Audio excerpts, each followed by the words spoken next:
So this is our third session, which is about the design of isolated footing. And in this session, we will be discussing about the modeling and design of isolated footing for two-story commercial building, and the sizes of the footing, techniques of the footing, punching check, and at the last, we will be designing the reinforcement, right? So before going to towards the sizes of the footing and so on, so let us discuss the building a bit. So this is the two-story commercial building, which is already designed, and we are going to design the isolated footing for this building, right? So let me show you some of the basic loads I have imported on this. The live load is 40 and the superimposed dead load is 30. This is for the 3-inch PCC or tiles, and this is the live load as per the code. And on the beams, there is 1 kip per foot load, that is the partition wall load, and I have applied these loads on these members and slabs, right? So this is the 3D of the structure, right? So this is the superstructure is designed in which the beam is 12 cross 18 and the column is 12 cross 12, right? And these are the load combinations, which is according to UBC 97 and Building Code of Pakistan, right? So after the super structure design, then you have to go towards the substructure design, that is the foundation, which we will be doing right now, right? So this was the overall review of the building, that you have to design your structure as per the Building Code of Pakistan by applying the live load, superimposed dead load, and then the load combinations as per the UBC 97, or you can say Building Code of Pakistan. Right, so let us go towards the presentation again, and then we will start with the sizes of the footing. That the minimum size of the footing of isolated footing as per ACA 31814 is defined in this section 13.3.1. That the minimum base area of the footing shall be calculated from the unfactored load, means unfactored forces and moments transmitted by the foundation. The unfactored moment are very, very small. Normally it is neglected, and we will also be neglected that in our design, right? So you have to find out the base area, the area of isolated footing based on the service load, which is also called as unfactored load, which we discussed in detail in previous session, right? So you have to find the service load or the unfactored load in your design, right? So let us go towards the ETAB again, right? And let us go to the base. And I have told you that I will show you how to calculate the service load for your structure, and then compare with the, and divide by the available area and compare with the allowable bearing capacity. That you have to define in load combination the service load combo, right? If I click on this, so you can see in this load combination, I have included dead load, which is the self weight of the members. This is the live load, and this is super dead load, which is superimposed dead load. And this scale factor should be 1. So this will represent the service load of the structure, right? So after that, you have to go to the here. This is the display, support, or reaction. You can also go from here, display, and click on this forces stresses, and click on the support reaction. You can directly click on the F7. I click on this, and you have to select combo, and then from the combo you have to select the service load combo, and then you have to only check for the FZ, because the FMZ and MY, these are very small values. You can neglect that, right? But you cannot neglect these values in raft or in case of the piles, right? So you click on apply. So these are the service load reactions, right? So for example, if you are doing a raft for this building, then you have to sum up all of these values and divide these loads by the area and compare with the bearing capacity. You can also see the overall service load of the structure without adding all of these, because if you have 300 columns or 400 columns, so it is very laborious job. So you have to go to the display and click on this show table, and click on the analysis, results, and the reaction, and click on the base reaction and click on OK, right? So a window will appear in which you have to go for the service load combination, you have to right click on this and you have to select the service. So FZ, this is the total load of the structure of your superstructure that will be resisted by the soil, right? So from here you will find the total load, and then you have to divide that load by the area or the raft area if you are doing the raft design, and then you have to compare that demand with the allowable bearing capacity, right? So now this is the result in which we have to select the maximum, because there is a variation in the values. If you design your isolated footing for 56, so then you have to again design for 47 and 50, and then there will be number of different sizes and naming of the footing, which is very difficult and which is not good in general practice. So from here you have to select the maximum value. So for the interior columns, you have to select the maximum value, and in the interior column, the maximum value is 100, right? So you have to design for 100, so you can apply for all of these interior columns. For the exterior columns, you have to select again the maximum value and apply for all of the exterior column. So the interior is 100 and the exterior is 65, right? So let us go to the ETAB again. And the first step is the sizes of the footing. That is the compute the total maximum service load on columns in KIPS or any desirable units in which country you are working, right? So from the ETAB, I have shown you that the maximum value for the interior column is the 100 and for the exterior is 65, right? The next one step is the allowable bearing capacity. That for our structure, for this example, for this session and practical design, the allowable bearing capacity you will get from the geotechnical report, and it is equal to 2.1 TSF, and you have to convert into KIPS. So you have to multiply with 2.204, so it will become 4.63 kip per square foot. Now you have the loads and you have the allowable bearing capacity. Now you have to calculate the footing area, and how you do that you have to divide the service load by the allowable bearing capacity, right? So this is the required area, and this will be the service load divided by allowable bearing capacity. So the one load is 100 and other is 65.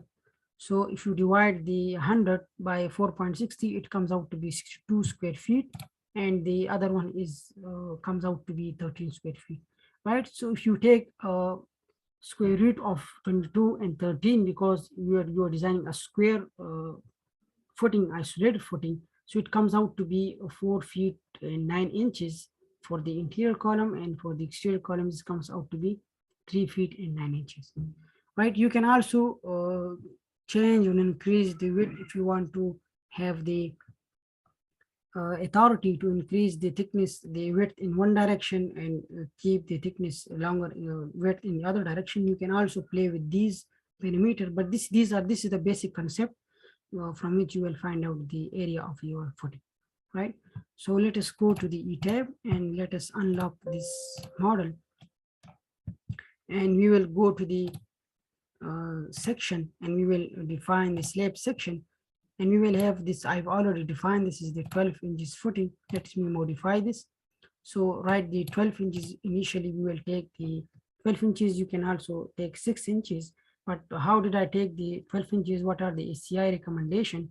I will talk about in the next slide. So the slab material normally taken is 3000 psi. Take the modeling as a shell tin, right? This is the type slab, and the thickness is 12 inches.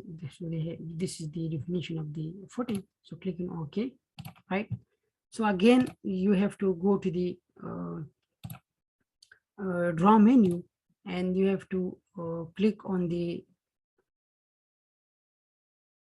floor draw commands, in which you have to select the draw rectangular floor wall command, in which event will appear. You have to select the desired property, 12 inches thick. You can also initially you can give any thickness, but we will be changing this thickness time to time.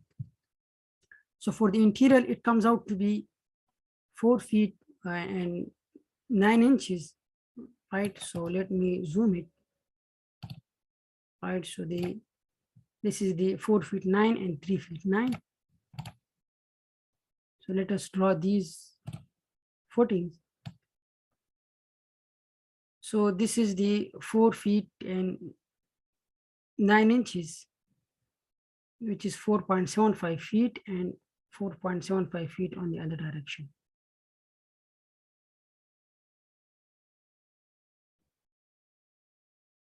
Right, so this is the 4 feet 9 inches for the interior column. Let me delete this.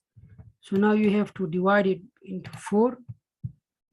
Go to the edit, divide shell into 2 by 2 and click on OK, and then select this footing, go to edit and click on the replicate, and then you have to replicate this linearly, right, by clicking on the pick 2 points and select the midpoint of this and click the midpoint of this footing, right? So click on apply, so it will move, right? So again, for the other columns, you have to select the previous one. So the previous one will be selected and you have to click on this point, and again the midpoint of this and this. So now the spacing are the same, so you can go for 1, 2, 3, and 4. So click on number 4. So 4 will be drawn like this, right? You can also click again from the previous, and you have to click on this. And so in this is the way you will model your footing. But on this edge, we will not be modeling it because we want to model it at the edge. So click on the escape. Now again, select this and pick the points. Now select this edge and click on this point and click on apply, right? So now this footing is at the edge, right? So now we want to model the corner one. So you have to pick again and click on this corner and click on this corner, right? And click on this one. It will appear like this, right? So this is how you will model your footing in ETAB, right? So click on this 5, so it will go like that. Take one.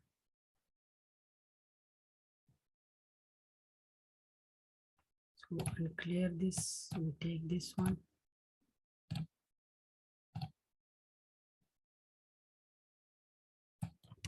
One, right? So this is the way how you will design your footing for your demand. So this is the interior.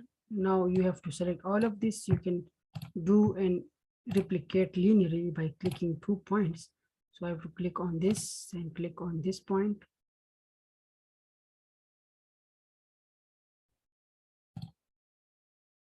Right.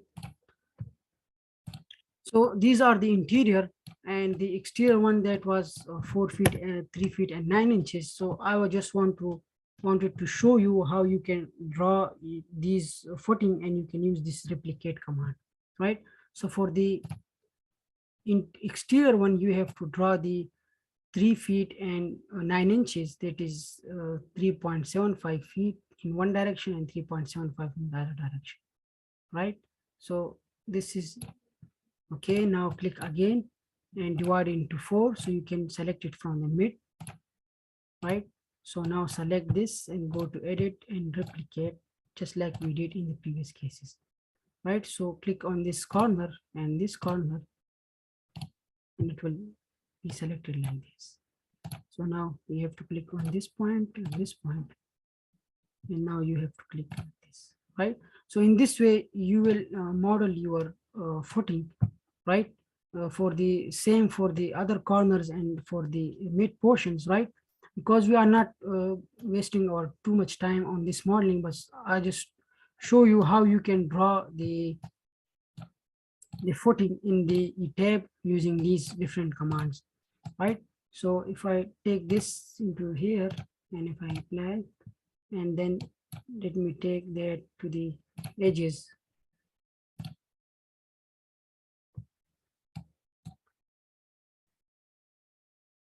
Right, so this is how you will perform the overall modeling of the footing, and after the complete modeling, then you have to again run the analysis. So I have already modeled this to save the time. So this is the model which we are doing, right? So if I show you the 3D, so this is how I model the footings. So now you can see this footing is at the edge, and this is at the corner, and this is at the edge, and the interior one or the at the mid of the footing, right? If I go to the show render view, so now you can see easily said this is at the corner, this is at the edge, and all others are the uh, mid of this footing, right? So after the analysis and the modeling and analysis of this footing, so if I right click on this, so there is a spring assigned into that is a spring, right? What does it mean, right? So if I go again into the PPT, right? So the next one is the thickness of the footing, and the minimum thickness of the footing is per ACI 31814 is defined in section 13.1.2, that the overall depth of the foundation should be selected, that the effective depth of the bottom reinforcement should be at least 6 inches. So the minimum thickness for the footing is 6 inches. So however, the limit is 6, we will take 12 inches, and if there is a punching issue, so we will increase the thickness as per our requirement, right? So the third part is to define the subgrade modulus to represent the soil, right? So subgrade modulus formula is that Ks is equal to Q ultimate divided by delta H, and delta H is the allowable settlement, which is 1 inches, and the allowable bearing capacity equation is equal to ultimate divided by factor of safety factor, and Q ultimate becomes QA by SF. So in the this is given in the Bowles book, you can search it, that the equation for the subgrade modulus becomes equal to 12 into factor of safety into QA, right? So in our case, the QA is 4.63 KSF, so we have to multiply 12 with 3. 3 is the factor of safety, and 4.62 in KSF. So the K value comes out to be 16662 pound per cubic feet. So now you have to go again. You can also define this value in safe in ETAB both. You have to go to the springs and click on the area springs, which I've already defined them. And if you click on modify, so you can see, so this is the units. So you have to change the unit. You have to keep in mind the compatibility of the units. So you have to keep the pound in feet.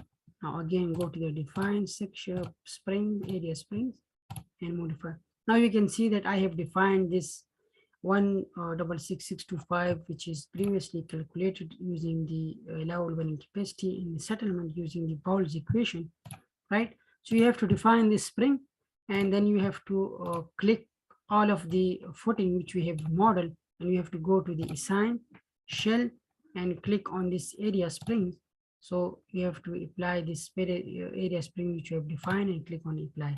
So now this area spring has been assigned to the footing, which will represent the your soil having that much allowable bearing capacity, which is given in the geotechnical report, right? So after this, you have to run the analysis, and after running the analysis, this is the model which after the analysis you will get, right? So you can now the next step is the exportation of the results from ETABS into SAFE. You can also check it in ETABS as well. If I click on this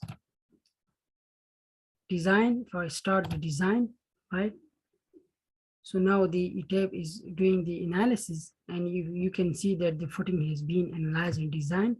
If I click on this display punching check, so now you can see that there is a variation in the punching ratio. That's why the designer used the SAFE for the design of the footing or for the slabs. So now what will we be doing?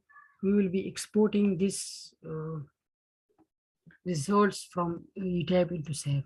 And how we do that, we'll go to the file and go to the export and click on the story as SAFE, right?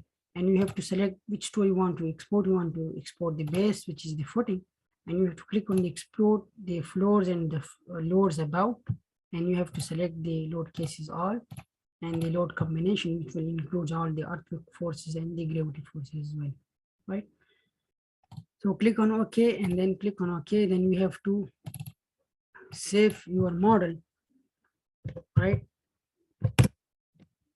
And then you have to go to the file has been exported. Now go to the save and click on the import, save, and click on this.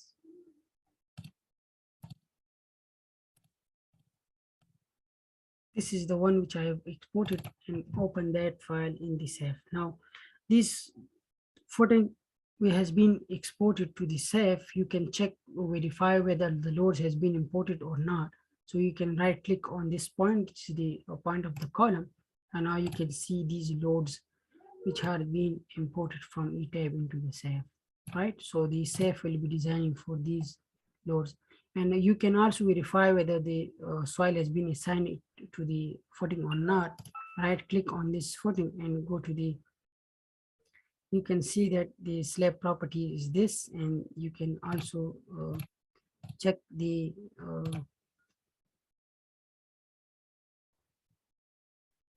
soil for the assignment of the springs. You can see that the green supports you see below this, these are the springs represents the soil which we assign in it. You can also assign the springs by selecting it and go to the assign support data, and you can click on this. Now you can see that the SAFE has converted the soil, the springs for each of the footing differently, but the value of the subgrade models is the same, which we have defined in ETABS, right? So now if you define the springs in ETABS, then you can also define it in SAFE, but the job becomes very easy. All you have to do is to only click and run the analysis, right? So after that we have to click on this run, right? So click on this run, and then it will ask you to save it. For example, let me ask the 12 inches and save. So it will start running the analysis, right? So it will take some time, but I have already run the analysis, right? So let us cancel it, right? So let us go to this point. So this is the file which is already been run, right? So now the first step is to check the punching check, right? So this is the most critical one. So you can do that by going to the display and click on this show punching shear design, right? So now you can see that the punching ratio, these are the demand to capacity ratio for the punching. And now you can see in the interior, this is very much less. There is 0.9, 1, and you can see here is 1.6. If I right click on it, so it is already automatically check the punching for all of the load combination you have exported from ETAB. You can also check it for the gravity, and you can check it for other combination, right? So this is the punching ratio, which is 1.62, which is greater than 1. And we do not want this ratio to be greater than 1. We want it to be less than 1, right? So the solution for this is to increase the thickness of the footing. So you have to unlock this model and go to the define slab properties, and you have to modify this 12 inches thick footing and write 18 inches, right? And then again run the analysis, right? So again it will take time. If I run the analysis, it almost take the 5 minutes or 6 minutes. To save the time, I've already run the analysis using the 18 inch thick. If I show you display slab properties, this is already is being modified to 18 inches. Now again I have to go to the display and show punching check shear. So now you can see that there is no ratio greater than 1. It means that the thickness of the footing is okay and we are on the safe side. So the steps which we have done was the exportation of the file to the safe, which we have done, and confirm the loads, which we already done, and then run the analysis. Now we have this 7th step was to check the punching check. As per the code, the demand to capacity should always be less than 1. If the demand capacity ratio is less than 1, it is okay. If it is greater than 1, then increase the thickness of the footing, which we have did in this example, right? So the next is the reinforcement of the isolated footing, that as per ACI 31814, a footing shall be designed like two-way slabs, and it is defined in section 13.3.2. That is, the design and detailing of two-way slab isolated footing is in accordance with the applicable provision of chapter number 7 and 8. Chapter 7 is about the one-way slab, and chapter 8 is about the two-way slab, right? In square footing, the reinforcement shall be distributed uniformly across the entire width of the footing in both the direction. It means you have to design it like a two-way slab. The spacing of the reinforcement should be same in both direction. This is the meaning of this sentence, right? So the next step is the minimum reinforcement, that there is a check of ACI code. In accordance with this code, the minimum reinforcement for two-way slab or footing is defined in table 8.6.1.1, and it says that if you are using FY, the steel